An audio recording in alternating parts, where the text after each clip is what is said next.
Assalamualaikum warahmatullahi wabarakatuh. Siswa-siswi sekalian, apa kabar semuanya?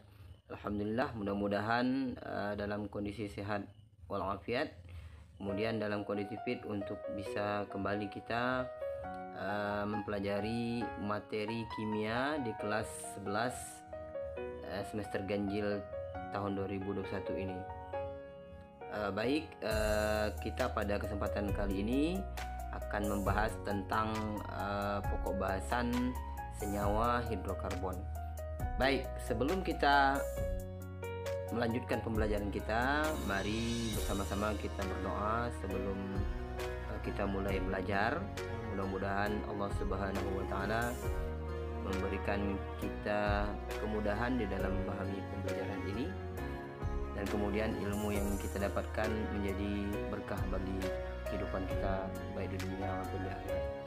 Bagi yang beragama Islam akan Pak Pandu, yang beragama non muslim silakan berdoa menurut agama dan kepercayaannya masing-masing. Bismillahirrahmanirrahim. Rabbi shrah li sadri wa yassir li amri wahlul 'uqdatam min lisani yafqahu qawli. Rabbi zidni ilma warzuqni fahman. Amin ya rabbal alamin.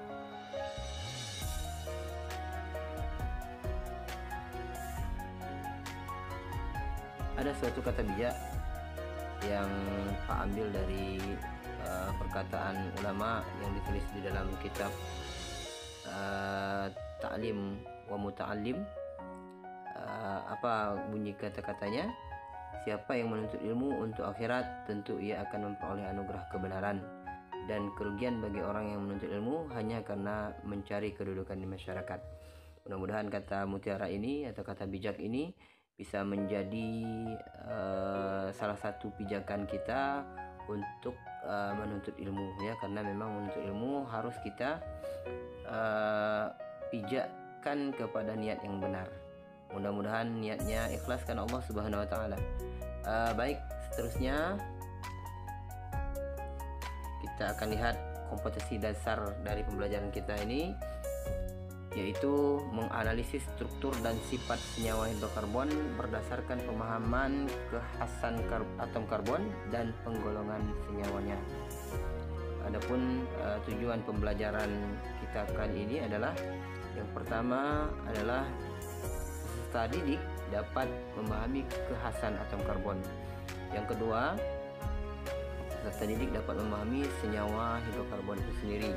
Kemudian yang ketiga, peserta didik dapat menuliskan nama senyawa dari alkana.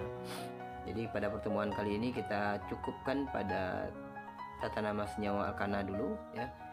Nanti pada pertemuan yang akan datang baru kita lanjutkan kepada senyawa hidrokarbon yang lain. Yang pertama kita lihat identifikasi atom karbon. Perhatikan gambar berikut ini atau video berikut ini. Video yang Pak tampilkan ini menunjukkan bahwa di dalam kehidupan kita sehari-hari, ya, terkadang menghasilkan karbon, ya, menghasilkan karbon. Misalnya di dalam peristiwa membakar kayu, ya, ketika kita membakar kayu, kemudian kayunya terbakar, yang akan tertinggal adalah zat yang berwarna hitam itu. Nah, itu yang disebut dengan karbon itu. Kemudian juga ketika kita membakar kertas, yang kemudian memanggang sate, ya, ada yang zat yang berwarna hitam itu, itulah yang disebut dengan karbon, ya. Cara membuktikannya suatu zat itu dia termasuk senyawa karbon atau tidak ketika dibakar akan menghasilkan suatu hasil yang disebut dengan karbon, ya. Kenapa atom karbon ini dibahas di dalam suatu bab, ya, satu bab yang tersendiri di dalam kimia? Karena memang atom karbon ini memiliki manfaat yang besar di dalam kehidupan kita. Yang pertama, kekhasan yang dimiliki oleh atom karbon adalah bahwa atom karbon mampu dia membentuk 4 ikatan kovalent dengan atom yang lain, ya.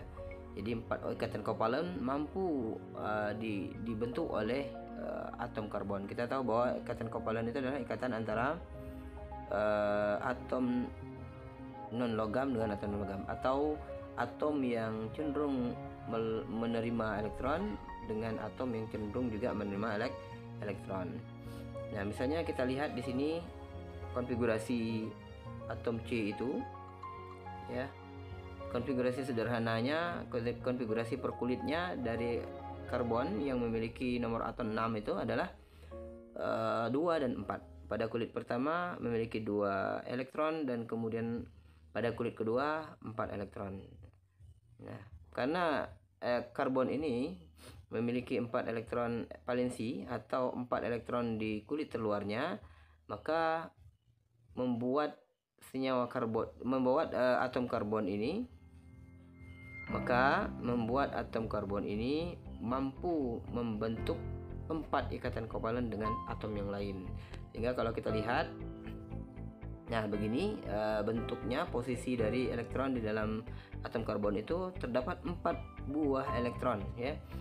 4 buah elektron yang memungkinkan karbon itu dia bisa membentuk ikatan kovalen dengan atom lain sebanyak 4. Kita tahu bahwa